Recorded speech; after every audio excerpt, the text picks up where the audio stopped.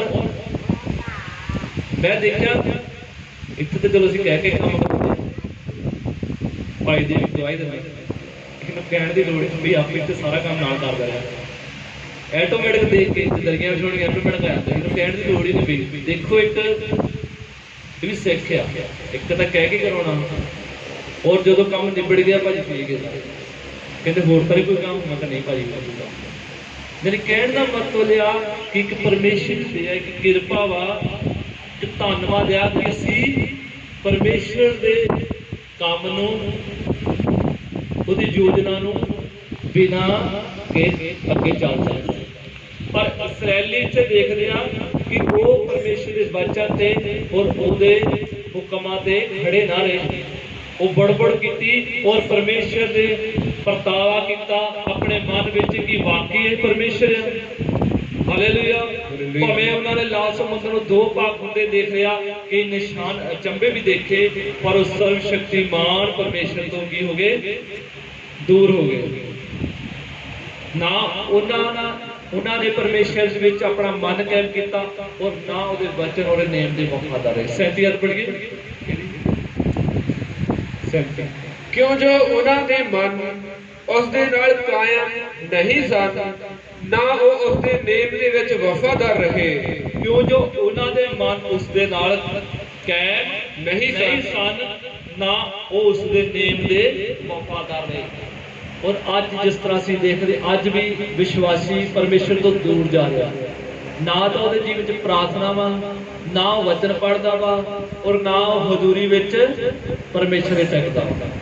Hallelujah hallelujah. और जे मान लो विश्वासी ने दसना होवे ना, पास्टर ने तो पूछा नहीं तो चर्च क्यों नहीं आया, आपे पास्टर नहीं असीं आए नहीं, पास्टर जी असीं आए नहीं, असीं तां अपनी सफाई दे के आपे कहना हुण आगे बढ़ ठीक है, अपनी सफाई भी आपे करनी आई कर दो नहीं तो हाँ जी हाँ पार्ट हाँ जी करदा रहना हो जाता। ਅਸੀਂ ਤਾਂ ਨਹੀਂ ਕੰਮ ਗਏ ਸੀਗੇ, ਅਸੀਂ ਵਿਆਹ ਗਏ ਸੀ, ਅਸੀਂ ਬਿਮਾਰ ਸੀਗੇ ਤਾਂ ਨਹੀਂ ਆਇਆ, ਦਵਾਈ ਲੈ ਕੇ ਪਏ ਸੁੱਤੇ ਪਏ ਸੀ ਬਸ ਘਰੇ ਸੁੱਤੇ ਪਏ ਸੀ, ਅਸੀਂ ਗੋਲੀ ਖਾ ਕੇ ਸੌਂ ਗਏ ਬਸ। ਮੈਂ ਕਹਣ ਚਰਚ ਅਗਲੇ ਐਤਵਾਰ ਚੱਲਾਂਗੇ। ਪਾਸਟਰ ਨੇ ਕਹਿਣਾ ਠੀਕ ਹੈ ਭਰਾਵਾ ਤੂੰ ਨਹੀਂ ਹੈ, ਧੰਨਵਾਦ ਪਰਮੇਸ਼ਰ ਦਾ ਸੌਂ ਲਿਆ। Hallelujah hallelujah hallelujah. ਆਪੇ ਸਫਾਈ ਦੇ ਦਿੱਤੀ, ਆਪੇ ਕਹਿਤਾ, ਕੋਈ ਡਰ ਨਹੀਂ ਪਰਮੇਸ਼ਰ। Hallelujah hallelujah. पर इन्ने पाप करने बावजूद मन मारिया करने बावजूद ही कि परमेश्वर गुस्से में धीरजी करता। सजा नहीं देती कोई, परमेश्वर दुख तो नहीं देता। प्रार्थना करते हैं हल होंदा, मेरा भी हल होंदा, टेस्टमनी होंदी है। Hallelujah hallelujah hallelujah hallelujah hallelujah. नहीं सजा दिंदा ना, प्रार्थना करते चंगा भी करता वा, फिर गल नाल भी लियाउंदा वा, फिर सहूलतां भी दिंदा वा, अच्छा जीवन भी दिंदा वा, फिर भी की कहता भेड्डां वांगू लै तुरिया। इसराइलियां कहंदा भेड्डां वांगू लै तुरिया, कहंदा कोई गल नहीं सुधरन लगे पर सुधरे नहीं। बड़ी अगे 52 पढ़िए 78 दी 52। पर अपनी प्रजा नूं भेड्डां वांग लै तुरिया अते उजाड़ विच इज्जड़ वांग उन्हां दी अगवाई कीती। हालेलुया। कहंदा अपनी भेड्डां वांग लै तुरिया ते उजाड़ विच ते रोटी जिथे पानी नहीं सी, जिथे कुछ मिल ही नहीं सकदा सी, कहंदा ओदी अगवाई कीती अपनी प्रजा दी। कहंदा भेड्डां वांग लै तुरिया और अगवाई कीती, हर एक सहूलत दी, खाण नूं रोटी दी, पीण नूं पानी दिता। हालेलुया। बेशक अज इंसान सारिया सहूलतां मिलण दे बावजूद भी, सारा कुछ परमेश्वर देण दे बावजूद भी वो फिर भी पाप करता, क्योंकि परमेश्वर को धर्मी ते धर्मी नूं की करदा वा, दोनों रोटी भी दिंदा, भुखे नहीं सौण दिंदा, आशीष भी करता, घर भी दिता वा। क्यों दिता? कि यह वापस मेरी हजूरी विच परतिया की करे, मेरी हजूरी विच परत आवे। जिस तरह मैनू परमेश्वर ने 33 साल इंतजार किया कि कद मेरा बच्चा वापस आके अपने पापा दे करार करूगा, ये वापस मेरे को मुड़ के आऊगा। उस सर्वशक्तिमान परमेश्वर तुहाडा ते मेरा इस जगत का इंतजार करदा कि कद ये जगत अपने पापा तो तौबा करके मेरी हजूरी में आऊगा तो मैं इहनूं गल नाल लाऊंगा। हालेलुया। वो भेड्डां वांग लै तुरिया, वो तुहानूं तां मैनूं बाड़े विच ले आंदा, ਤੁਹਾਡੀ ਤਾਂ ਮੇਰੀ ਵੀ ਗਵਾਹੀ ਕਰਦਾ जिस तरह ਆਸਟ੍ਰੇਲੀਆ ਦੀ ਗਵਾਹੀ ਕੀਤੀ ਸੀ। ਕਿਉਂਕਿ ਉਹਦੇ ਵਚਨ ਲਿਖਿਆ ਕਹਿੰਦਾ ਮੈਂ ਤੈਨੂੰ ਕਦੀ ਵੀ ਛੱਡਾਂਗਾ, ਕਦੀ ਵੀ ਤਿਆਗਾਂਗਾ ਨਹੀਂ। ਕਹਿੰਦਾ ਮਾਂ ਆਪਣੇ ਦੁੱਧ ਚੁੰਘਾਉਂਦੇ ਬੱਚੇ ਨੂੰ ਭੁੱਲ ਸਕਦੀ ਆ, ਪਰ ਕਹਿੰਦਾ ਮੈਂ ਤੈਨੂੰ ਕਦੀ ਨਾ ਛੱਡਾਂਗਾ, ਕਦੀ ਨਹੀਂ ਤਿਆਗਾਂਗਾ। ਕਹਿੰਦਾ ਦੇਖ ਮੈਂ ਹੱਥ ਦੀਆਂ ਹਥੇਲੀਆਂ ਤੇ ਤੇਰੀ ਸੂਰਤ ਰੂਪ ਕਰ ਲਿਆ। ਕਹਿੰਦਾ ਭਾਵੇਂ ਮਾਂ ਛੱਡ ਜਾਏ ਆਪਣੇ ਦੁੱਧ ਚੁੰਘਾਉਂਦੇ ਬੱਚੇ ਨੂੰ, ਕਹਿੰਦਾ ਮੈਂ ਤੈਨੂੰ ਕਦੀ ਵੀ ਛੱਡਾਂਗਾ, ਕਦੀ ਗਿਆ ਤਿਆਗਾਂਗਾ। ਤੇ ਕਹਿੰਦਾ ਮੈਂ ਚੁੱਕਾ ਦੇ ਅੱਠ ਕਤਰੇ ਨਾਲ ਆ। ਕਹਿੰਦਾ ਬੇਸ਼ੱਕ ਤੂੰ ਕਬਰ ਦੀ ਗਹਿਰਾਈ ਦੇ ਵਿੱਚ ਹੋਵੇਗਾ, ਉਹ ਜਗਤ ਵਿੱਚ ਜਦੋਂ ਪ੍ਰਭੂ ਯਿਸੂ ਆਏਗਾ ਬਾਦਲਾਂ ਦੇ, ਕਹਿੰਦਾ मैं तेनू कबर की गहराई से उठा खड़ा करांगा। कहंदा देख उस कबर उस पताल की गहराई दे विच भी मैं तेरे नाल वो कहंदा भावें तू मैनू छड्ड दे पर मैं तेनू कदी भी छड्डांगा, कदी ना त्यागांगा। वो सर्वशक्तिमान परमेश्वर अपनी भेड़ नू कदी नहीं छड्डदा, क्योंकि जिंदा परमेश्वर है, वो अग नाल भस्म करने वाला परमेश्वर है, वो प्रभुआं दा प्रभु राजा दा राजा। बेशक अज विश्वासी भटक गए तौबा करके बपतिस्मा लेके, पर वो सर्वशक्तिमान परमेश्वर पीछा करदा, वो नहीं छड्डदा। इंसान खुद पाप और कुराहे पै के परमेश्वर की आत्मा की आवाज ना सुने, वापस ना आवे, पर उन्हें वचन लिख दिता तो लिख दिता। कहंदा देख मैं तेनू कदी भी छड्डांगा, कदी ना त्यागांगा। कहंदा मैं तेनू कदी भी भुलांगा नहीं। कहंदा बेशक तेरी मां दुध चुंगदे बच्चे नू छड्ड दे, तेरी मां भुल जावे, पर कहंदा मैं तेनू भुलना नहीं। उस सर्वशक्तिमान परमेश्वर ने वो पवित्र वादे वचना द्वारा कीते आ। Hallelujah hallelujah. क्योंकि वचन पढ़ते हैं वो कहता बेशक एक इंसान दी 100 भेडां सीगियां ते एक पहाड़ ते गुम हो गई, कहता 99 नूं छड्ड के एक भेड़ नूं क्यों नहीं लभण जावेगा। इस करके भावें तुसीं लख पाप करो, वो सर्वशक्तिमान परमेश्वर तुहानूं छड्डदा नहीं। वो वापस फिर अपनी हजूरी अपनी आत्मा दे अनुसार तुहानूं अपनी हजूरी विच लिया के खड़ा करूंगा। पढ़िए 15:4 लूका 15:4 लूका 15:4। तुसां विचों किहड़ा मनुख है ਜਿਹਦੇ ਕੋਲ 100 ਭੇਡਾਂ ਹੋਣ ਅਤੇ ਜੇ ਉਹਨਾਂ ਵਿੱਚੋਂ ਇੱਕ ਗਵਾਚ ਜਾਵੇ ਤਾਂ ਉਹ ਉਹਨਾਂ 99 ਨੂੰ ਉਜਾੜ ਵਿੱਚ ਛੱਡ ਕੇ ਗਵਾਚੀ ਹੋਈ ਭੇਡ ਦੀ ਭਾਲ ਵਿੱਚ ਨਾ ਜਾਵੇ ਜਦ ਤਾਈਂ ਉਹ ਉਸ ਨੂੰ ਨਾ ਲੱਭੇ। ਹਾਲੇਲੂਇਆ। ਬੇਸ਼ੱਕ ਇੱਕ ਮਨੁੱਖ ਤੋਂ 100 ਭੇਡਾਂ ਸੀਗੀਆਂ, ਉਹ ਕਹਿੰਦਾ ਇੱਕ ਭੇਡ ਉਜਾੜ ਵਿੱਚ गुम जावे तो क्यों नहीं सर्वशक्तिमान परमेश्वर उस भेड़ को लभण जाएगा। क्योंकि वचन लिखा कहता अच्छा जाली कौन आ, मैं जो अपने भेडा ले की दिंदा जान दे दिंदा वा। क्योंकि वो कहता मैं कदी भी छड्डांगा, कदी भी त्यागांगा नहीं। वो कहता मैं तुहानूं लभण आवांगा। मर्जी दित्ती आ इंसान नूं परमेश्वर ने पशु नहीं बनाया। कहता उस डंगरां दे तुल ना आवो जिन्होंने नथ पा के कहता मोड़ी दा एक स्वै इच्छा एक मर्जी इंसान दी कि इंसान अपने मर्जी नाल परमेश्वर की हजूरी च आवे और परमेश्वर का नाम पदों के नाम की महिमा करे।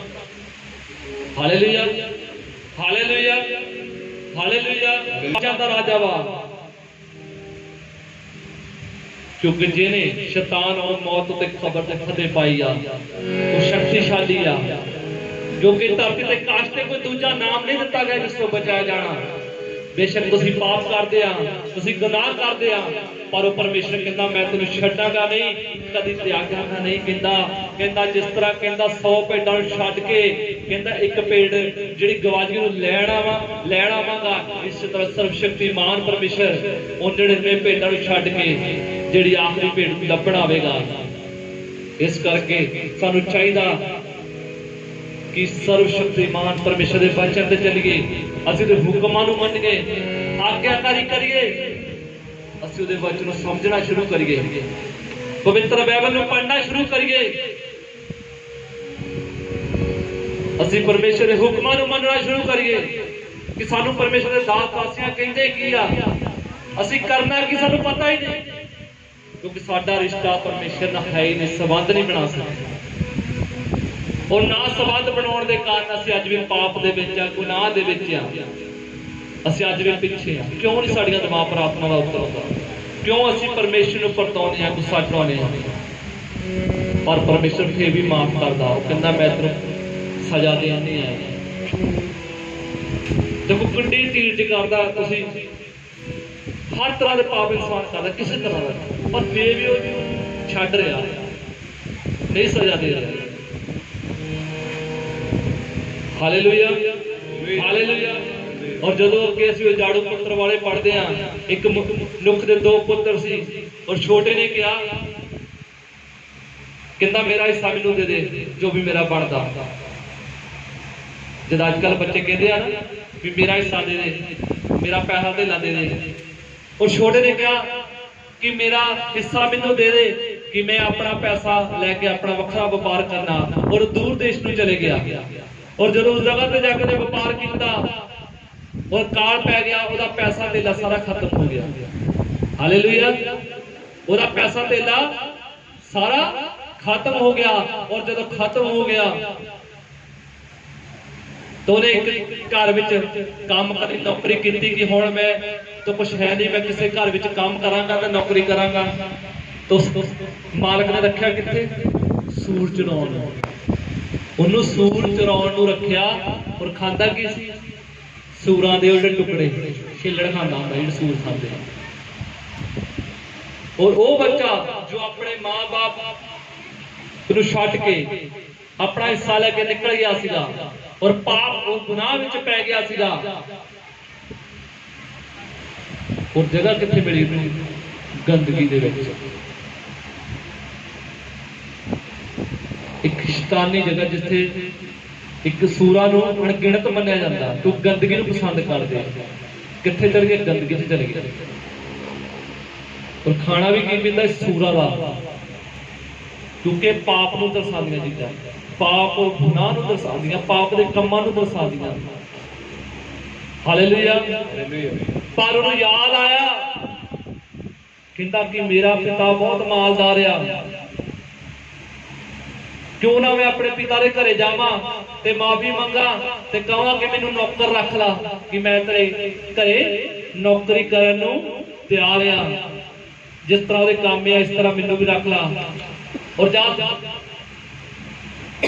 ਉਸਨੇ ਪ੍ਰਾਸ਼ਚਿਤ ਕੀਤਾ, ਫਿਰ ਜਦੋਂ ਜਾ ਰਿਹਾ ਸੀਗਾ ਤੇ ਬਾਪ ਨੇ ਦੇਖਿਆ ਤੇ ਬਾਪ ਨੂੰ ਖੁਸ਼ੀ ਚੜ ਗਈ ਕਿ ਮੇਰਾ ਪੁੱਤਰ ਆ ਰਿਹਾ। ਉਹ ਨੱਕ ਕੇ ਗਿਆ ਜੱਫੀ ਪਾਈ। ਔਰ ਜਦੋਂ ਉਹਨੇ ਕਿਹਾ, ਕਹਿੰਦਾ ਹੇ ਪਿਤਾ ਕਿ ਜੋ ਧਨ ਦੌਲਤ ਸੀ ਉਹ ਸਭ ਖਤਮ ਹੋ ਚੁੱਕਿਆ, ਅੱਜ ਇਸ ਹਾਲਾਤ ਵਿੱਚ ਆ ਕਿ ਤੁਸੀਂ ਮੈਨੂੰ ਕਾਮਿਆਂ ਦੇ ਵਿੱਚ ਆਪਣੇ ਵਿੱਚ ਰੱਖ ਲਓ ਕਿ ਮੈਂ ਸਰਵ ਸ਼ਕਤੀਮਾਨ ਪਰਮੇਸ਼ਰ ਦੇ ਵਿਰੁੱਧ ਔਰ ਤੁਹਾਡੇ ਵਿਰੁੱਧ ਕੀ ਕੀਤਾ? ਪਾਪ ਕੀਤਾ, ਗੁਨਾਹ ਕੀਤਾ। ਪਰ ਉਸਦੇ ਪਿਤਾ ਨੇ ਉਸਨੂੰ ਗਲੇ ਨਾਲ ਲਾਇਆ, ਉਹਦੇ ਪੈਰੀ ਜੁੱਤੀ ਪਾਈ, ਅੱਛੇ ਕੱਪੜੇ ਪਹਿਨਾਏ, ਅੰਗੂਠੀ ਪਾਈ, ਉਹਨੂੰ ਅੱਛੀ ਜਗ੍ਹਾ ਤੇ ਬਿਠਾਇਆ। ਪਰ ਜਦੋਂ ਅੱਗੇ ਵਚਨ ਪੜ੍ਹਦੇ ਆ ਤਾਂ ਸਰਵ ਸ਼ਕਤੀਮਾਨ ਪਰਮੇਸ਼ਰ ਦਾ ਵਚਨ ਬਿਆਨ ਕਰਦਾ ਕਿ ਅੱਜ ਜੇ ਤੁਸੀਂ ਜੋ ਰਾਹੋਂ ਪਟ ਗਏ ਆ, ਕਿਉਂ ਨਾ ਕਹਿੰਦਾ ਤਾਂ ਸਰਵ ਸ਼ਕਤੀਮਾਨ ਪਰਮੇਸ਼ਰ ਜਦੋਂ ਮੁੜੋਗੇ ਤੁਹਾਨੂੰ ਗੱਲ ਨਾਲ ਲਾਵੇਗਾ, ਕਿਉਂਕਿ ਉਸ ਜਗ੍ਹਾ ਤੇ ਖੁਸ਼ੀ ਮਨਾਈ ਜਾਂਦੀ ਆ। ਇਸ ਤਰ੍ਹਾਂ ਉਹ ਦਇਆ ਕਰਨ ਵਾਲਾ ਪਰਮੇਸ਼ਰ, ਕਿਰਪਾ ਕਰਨ ਵਾਲਾ ਪਰਮੇਸ਼ਰ ਆ। ਅੱਜ ਇੱਕ ਮਾਤਾ ਪਿਤਾ ਨੂੰ ਜੇ ਉਹਦਾ ਬੱਚਾ ਦੁਖੀ ਕਰੇ ਤਾਂ ਉਹਨੂੰ ਕੁਝ ਦੇ ਦੋ? ਨਹੀਂ ਦੋਗੇ। ਜੇ ਉਹਨਾਂ ਦੀ ਆਗਿਆ ਨਾ ਮੰਨੇ, ਉਹਨਾਂ ਦੇ ਕਹੇ ਅਨੁਸਾਰ ਨਾ ਚੱਲੇ, ਹਨਾ, ਕੀ ਕਰੋਗੇ? ਬਾਹਰ ਕੱਢ ਦਿਓ। ਇਸੇ ਤਰ੍ਹਾਂ ਜੇ ਅਸੀਂ ਸਰਵ ਸ਼ਕਤੀਮਾਨ ਪਰਮੇਸ਼ਰ ਦੀ ਅਣਗਿਆਕਾਰੀ ਕਰਾਂਗੇ,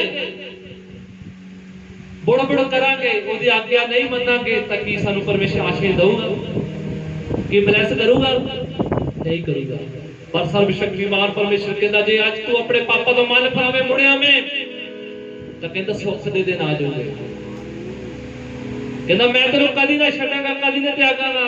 बेशक वो जाड़ू पुत्र चले गया सी, पाप विच पै गया सीगा, पर बाप साहब पिता ने गल ना लाया। अज सर्वशक्तिमान परमेश्वर तां तो मैनू पुकारिया कि वापस मुड़िया। हालेलुया, वापस मुड़िया कि मैं तेनू कदी भी छड्डांगा, कदी ना त्यागांगा, क्योंकि मैं तेरे सजा दा हुक्म नहीं दिता। मैं तेनू बचाउण आया, मैं तेनू आशीष देण आया, मैं तेनू ब्लैस करना आया। जिस तरह जशाया 54:10 विच लिखिया, कहंदा भावें पहाड़ जांदे रहे, भावें टिल्ले जांदे रहे, पर कहंदा ना मेरी शांति दा नेम हिलेगा, ना मेरी दया तेरे तो जावेगी। पढ़िए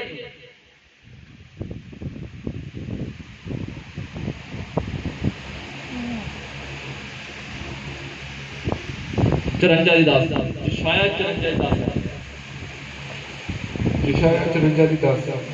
ਭਾਵੇਂ ਪਹਾੜ ਜਾਂਦੇ ਰਹਿਣ, ਭਾਵੇਂ ਪਹਾੜ ਜਾਂਦੇ ਰਹਿਣ ਅਤੇ ਟਿੱਲੇ ਹਿਲਾਏ ਜਾਣ, ਭਾਵੇਂ ਟਿੱਲੇ ਵੀ ਹਿਲਾਏ ਜਾਣ, ਪਰ ਮੇਰੀ ਦਇਆ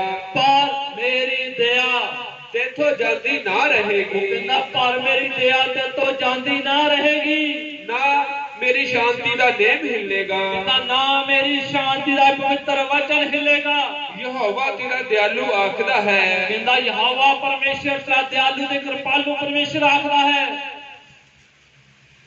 कहता पहाड़ जाते रहन, भावें टिल्ले पै जान, भावें सृष्टि खत्म हो जाए, कहता देख, कहता मेरा शांति दा ने जो इंसान जो मनुख ना बन लिया, वो कहता हिलेगा नहीं, ये वादे सदा वास्ते आ। वो कहता धरती काट टल जाणगे पर मेरे वचन नहीं टलणगे। वो कहता सत वचन आ, क्योंकि प्रभु यीशु ने कहा राह सच्चाई ते जीवन में। वो कहना मेरा नेम नहीं हिलेगा। अज इंसान पाप कर जाए, अपनी जगह तो हिल जाए, कहता पर परमेश्वर का वचन कहता कि ना तो मेरी शांति ना मेरी दया तेरे तो जाएगी। तो कहता तेरा परमेश्वर दयालु ते कृपालु आ, कहता मैं तुझे कभी भी छड्डांगा, कभी भी त्यागा ना। वो तीर्थ करने वाला परमेश्वर आ, वो कृपा करने वाला परमेश्वर आ। जे अज तुसीं विश्वास दे नाल पूरी अधीनगी दे नाल इस वचन को ग्रहण करदे आ, मेरा विश्वास है कि आदा वचन तुहाडे जीवन च बहुत बहुत तरीके दा अद्भुत सामर्थ्य तरीके नाल तुहाडे जीवन च काम करने वाला है। आज तुहाडे जीवन सेम नहीं रहणगे। आदा वचन दा मसा सामर्थ तुहाडे जीवन विचों हर एक अंधकार और पाप और बुराई को तुहाडे तो दूर करेगा, तुहानू हील करेगा, तुहानू टच करेगा और तुहाडे राहां दी खुआली और दुआई करेगा, तुहानू ब्लेस करेगा। आमीन। गॉड ब्लेस यू, परमेश्वर तुहानू आशीर्वाद दे।